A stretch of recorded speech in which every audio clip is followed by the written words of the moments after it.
we should be utilizing community media, and very valid points coming out. But then the question that I want to pose is, because I believe most of us here are students, we are still headed towards community media or maybe mainstream media. But then the question is, as students, how many of us are even aware of the opportunities that are in the community media? And then who among us here would gladly stand and say, I am looking forward to working to Radio Mangelete, for example, or I would want to go to Karachuonyo and work for a community media. So maybe the failure is not really what the mainstream media is doing, but then even institutions of higher learning are failing to give us the benefits of community media and how we can utilize them. Thank you very much. Thank you. Edward. I think that's a very genuine observation, but one thing that I want to say is like, it depends on individuals. Where do you have your community? Do you have your community at heart, or you are one person who feels that after coming to the university and getting the education that you're getting, you're always supposed to be working in the big stations in Nairobi? So that's a challenge that we all need to take.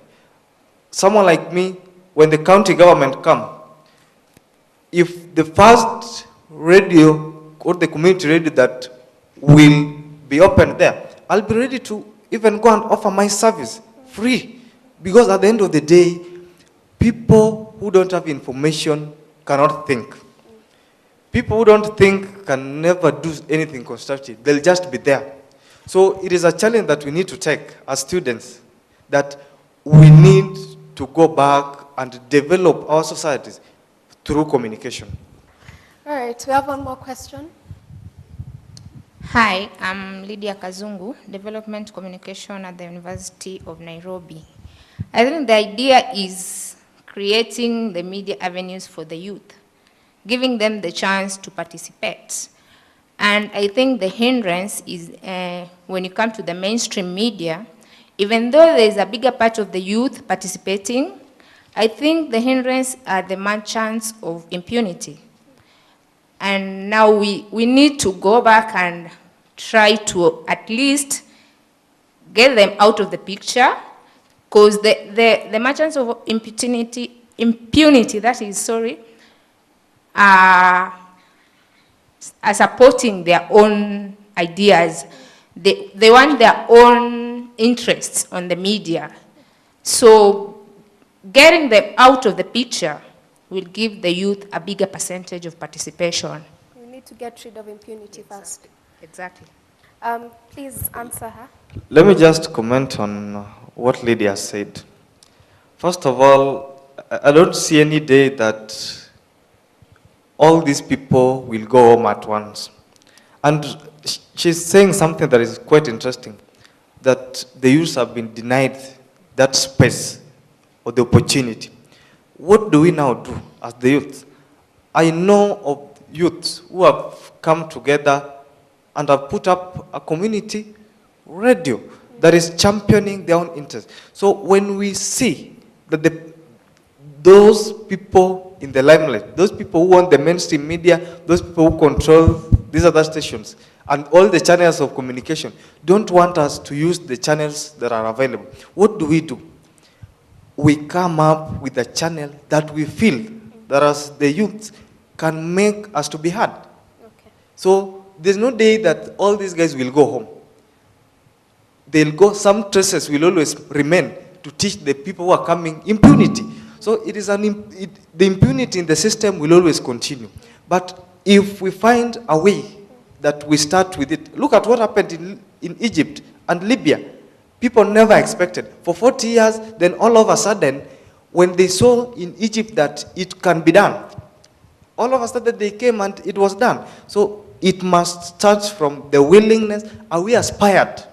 Do we feel that there's something that is boiling in us that is saying that we must just find something that identifies with us, something that defines us as the entity of youth? Because if you look, it is quite interesting. Some people who are old also want to come and like be under our shade that we are the youth. So it starts with us. Yeah. Okay. I hope he's answered your question. Now, coming up next, we'll cover the roles that the youth and youthful leaders offer the youth in terms of how they express themselves. So We'll be right back.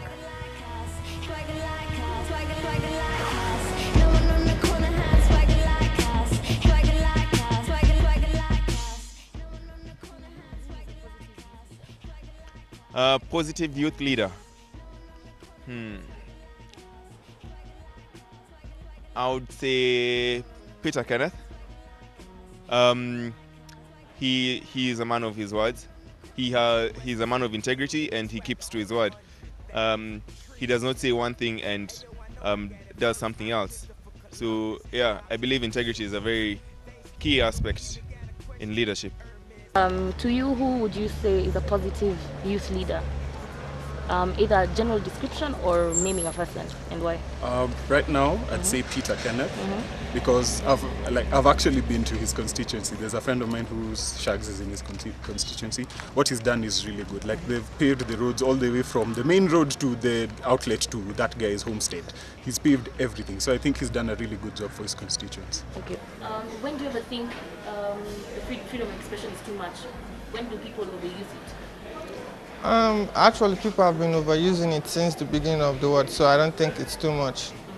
So that's what I think. It has been overused since God created us humans.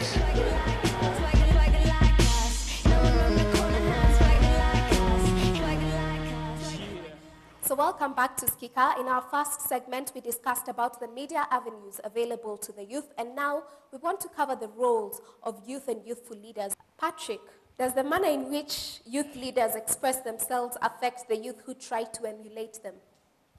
Yeah, I would say yes and no. The reason why I'm saying yes is because that you'll find that the way these leaders carry themselves, it's the way you find the people whom they are reading, they also try to behave. Case in example, we have very youthful leaders, like our dear friend here, MP. You find that he has youthful leaders, he has supporters who actually try to behave the way he tries to behave. Okay, So sorry, which MP? it's a Gideon Buvi, aka Mike Sonko. And I think also you'll find that we have also good leaders who actually try to do good things to this country. And you find that they have a greater effect in large to this country. You find that the people whom they are reading, they tend to follow their footsteps. Okay. Patrick? Sorry, Isaac. Okay. I'll say yes, because if you look at in the mainstream radio, you find that people like Maina Kageni, what they say on radio will automatically affect what our listeners are. And you find that at the same time, if you look at, for example, the politicians, as Patrick has said, that people like the MP of Makadara, Mike Sonko, the way he behaves automatically reflect on other people, because you find that most people tend to love hooliganism act, which they find it to be more appealing to them. So because he's a rich man, so most people will kind of try to imitate what he's doing and generally affect them, both mentally and psychologically. Okay. You've mentioned Maina Kageni. Yes. So do you think he's exhibiting the proper ways to express himself as a member of the youth? Yes, because being a radio presenter, he has more following in the morning, because you find that those people who go to jobs and go to schools and such like activities will like to hear what he's saying. And you find that almost 70% of people living in Nairobi and also in rural areas listen to what he's saying. So, and the topics that he talks about range from family, social life, and also political life. So in some extent, I would say he has an influence for the people. Okay, Patrick? I would also like to add that back there at home, that is in Moya, as a leader of young people who actually finished their secondary education and they don't have a future. Maybe their future seemed to be hopeless. I managed to start a group whereby I bringing all the Form 4 rivers together, and I'm trying to inspire them to be hopeful of the future, to always be determined, to always be resilient. And I'm seeing that they are doing good because in one way or another, they are not only depending on they are not only saying that we don't have jobs, they have started community development projects, and they are doing very well. So I think in one way or another, the one who is reading, especially, that's why we as readers, we as youthful leaders, we need to take the mantle and we need to be a good example to those whom we are reading. Now, do youth leaders exploit the freedom of expression when, they tend to take it in their own strife, ways in which to take up on certain issues? Isaac. Okay, thank you. First of all, I'll say that it depends with who's talking. For example, there are those people who tend to be more Christian and those people in secular world. So at the same time, you look at, for example, people like Prezo. He's one of the youthful leaders that most young people would like to become like what he has. Because if you look at the achievement he has made so far in the music industry, we see that, yes, like him. And also other artists like Giuliani. He was in the secular world, but and then he changed. So far, we can say that in as much as we're trying to vilify people like Prezo, people like Abbas, people like Mike Sonko, we have to give credit also to people like, let's say, Giuliani, who's trying to give the moral behavior on the people. So not forgetting that. Okay. Yeah. Lydia? Please come again with the question. Do youth leaders exploit the freedom of expression when they tend to take it in their own strife, ways in which they handle certain situations? Well, coming to politicians who are,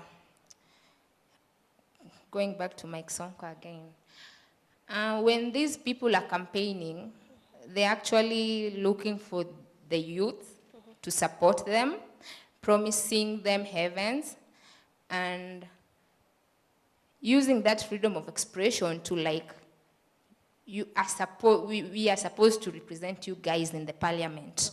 And when they get there, let's say it was 10 years ago, we were told, Kibaki confirmed to us that the youth will be represented in the parliament.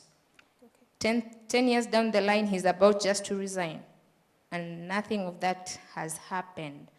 So according to you, they're talking but not exhibiting the proper ways. Exactly. Okay. In addition to that, I can say that the youth leaders are following the same norm as the old politicians, in that they spend most of the time enticing the youth so as to engage in political thuggery, especially during the election period. Okay. Patrick. I think freedom of expression, as far as I'm concerned, it's something that we should support it by all means, because that's how Kenya have managed to be where it is. Were it not for freedom of expression, we would not be where we are. And to me, we are somewhere which is good. And although freedom of expression, the only problem it is when it is misused. So I think there should come policies which are friendly actually, which will not be undermining our constitution, because constitution guarantees us the freedom of expression. Case in point, what is happening in this country? We have this election date. Everyone is speaking his mind. Everyone is sharing his own opinions or her opinion. But all in all, we are promoting democracy. Okay, let me react to what my colleague Patrick and Faith say, that in as much as you're trying to vilify let's say the youth during political period, we have to understand what are the main causes of this, why the youth acting the way they act during elections. This is because of the structures that exist in our society. You find that it's only the old guys who have access to financial activities in the areas like jobs creation and also work of place. You find that most people, the moment they clear with their high school or universities, they don't have the jobs. So being people who have the means of manipulating the youth, they come and give them, let's say, kitu kidogo with the view that if you do this thing for me, I'll be your members of parliament, and then I'll give you what you want, of which it becomes a false hope for them. So in a way to eradicate this thing, we have to come back and, let's say, sit back, look at some of the things, the problems that the youth are facing, so that we can also judge their behaviors. Okay. Yeah. Patrick, is there a measure to how much you can express yourself, rather how much a youth leader can express himself? I think, yeah, when it comes to intruding to some issues which are affecting especially the judiciary, whereas we know what the Constitution says about the independence of the judiciary, I think that one, even if it's your freedom of expression, we are going, I think, it's going one step backward. Isaac? Radio has a lot of influence on the people, and we should not just bust on our side as those people as entertainers or something like that. Patrick, I'd like to ask you this question. Would you say that radio is a media of choice for most of the youth to express themselves compared to other forms of media? Yes, and I would just give that 70%. Okay. Because you'll find that many people, Kenyans, even majority of Kenyans listen to radios. But you'll find that even if I have a TV set in my house, TVs, they don't just give us each and everything that is happening now and then. But you'll find that radios inform us now and then. They really update us. Like now, if maybe you happened to listen to 3 p.m. news bulletin, 4 p.m., like Kiss 100 has 2, 3, 4. But if you go to television or others, you'll find that you'll have to wait until it is maybe 4, Muktasari wa Habari, then the prime news or... Yeah. According to you, what's your preferred choice of media? The preferred choice, whereby I can be able to reach mass. Yes. I think TV. TV. Yeah. All right. How about you, Nadia?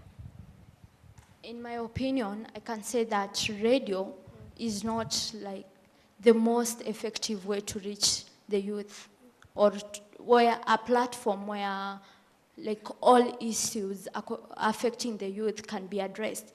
I can give credit to the social network because at least on Facebook, Twitter, netlogs, people, especially the youth, can air their grievances, and politicians, or I can say the leaders who are in the social networks, especially during this time, we will tend to take into consideration those problems and to some point act on them before the next election or before the situation or the problem gets worse. So social media can be more effective because anyone can be a private media house. We're looking at these politicians who are using their time wisely right now and are using the social networks to freely express himself or herself. Yeah. Okay. What do you have to say, Lydia? Yes, radio used to be used back then when these social networks were not